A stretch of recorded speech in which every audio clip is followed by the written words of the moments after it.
So something else to be very aware of with these sorts of water features, if you've got a net over the top of the water feature, or any water feature of any description, particularly as algae or waste builds up on the water feature, you got to make sure that the water can't track its way out of the pond.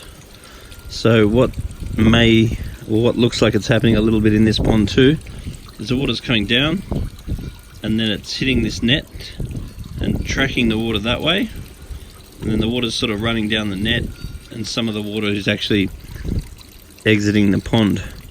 So if you've got something like a net, you really need a drip loop, which just means that the net needs to bow down to ensure that if the water runs down, it drips back into the pond. It doesn't just career off and go off.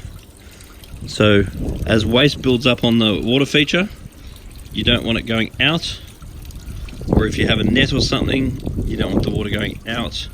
You really want to make sure that the water can go straight into the pond. Otherwise, a little bit out, a little bit out, a little bit out, just because the water feature either has got stuff on it, or net on it, or leaves on it, which is just stopping the water going straight back in, or algae on it, or those silly little snails that build up on it. You just got to really watch the way the water flows, and then if the water is going that way, be prepared for the pond to empty.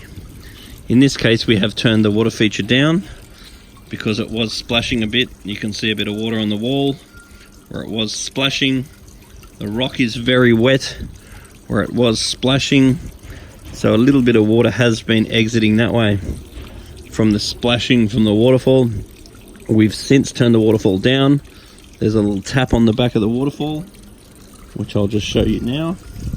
That's a reason why having a tap on the back of the waterfall is a very good thing to have. So you can control the water on the waterfall and just make sure that there's nothing stopping the water going back into the pond. So there's the tap there. We can close it or open it as we need to. And this area here is very wet. So that's where the water's been coming out. Hello.